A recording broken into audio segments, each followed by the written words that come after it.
Losing time, I'm fading fast. I just wanna make it last. Try to let go of the past. I close my eyes, embrace the blast. Sleepless nights and headaches stack. Restlessness to hell and back. What's my purpose? What do I grab? A slippery surface, a heart attack.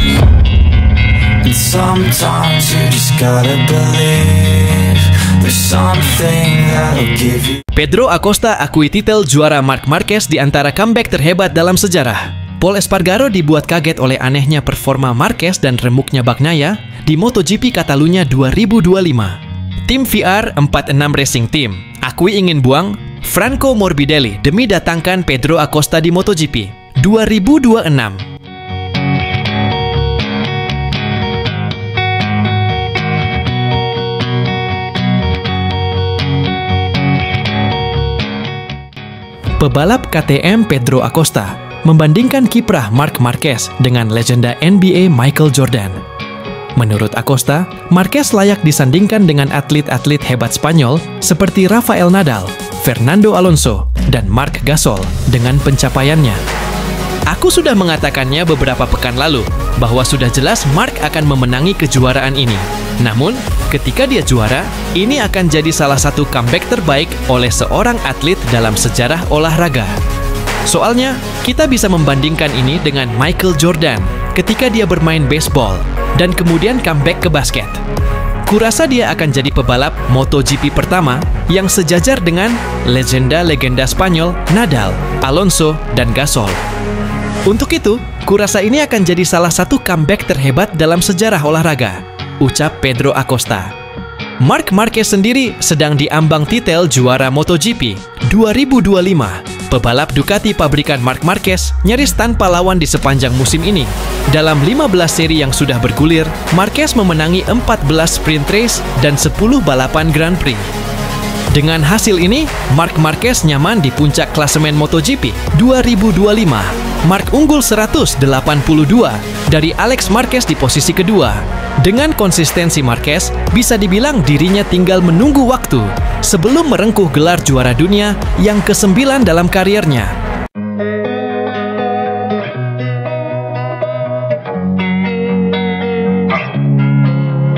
Pol Espargaro dibuat kaget oleh anehnya performa Marquez dan remuknya Bagnaia di MotoGP Catalunya 2025. Rider andalan tim pabrikan Ducati, yaitu Marc Marquez dan Francesco Bagnaia, menjadi perhatian lebih di sepanjang hari pertama.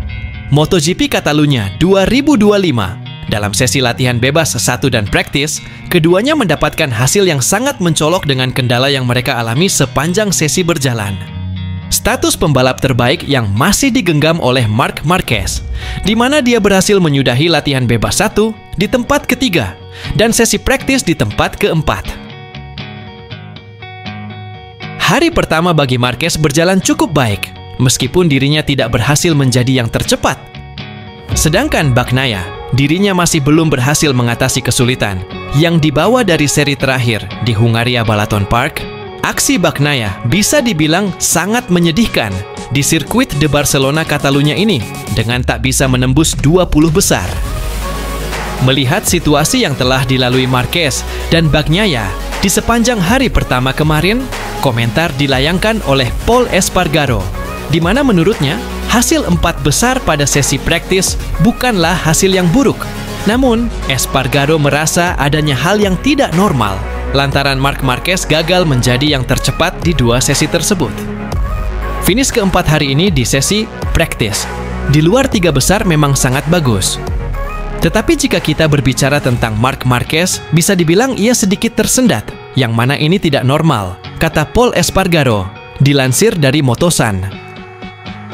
Espargaro juga menyoroti kiprah Bagnaia di Catalunya.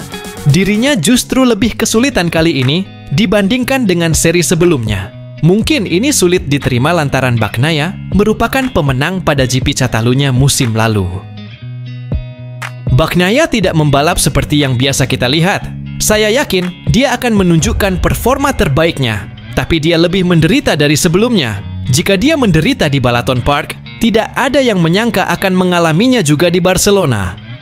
Dia bahkan lebih menderita lagi kali ini, ucap Espargaro.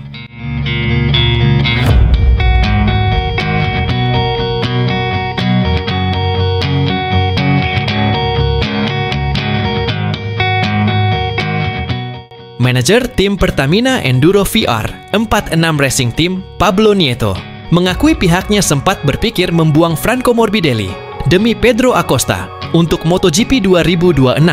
Namun rencana itu pada akhirnya batal dilakukan, dan pintu untuk Acosta memang tertutup untuk 2026. Pedro memastikan bertahan di Red Bull KTM untuk tahun depan, di mana kolaborasi keduanya mungkin baru terjadi pada 2027.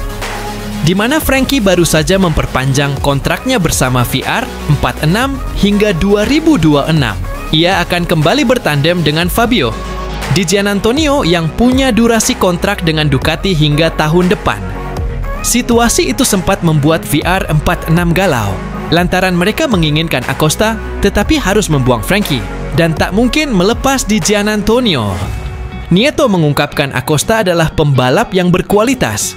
Dengan motor yang dimiliki Ducati, ia meyakini El Tiburon akan menjadi pembalap yang lebih kuat di lintasan.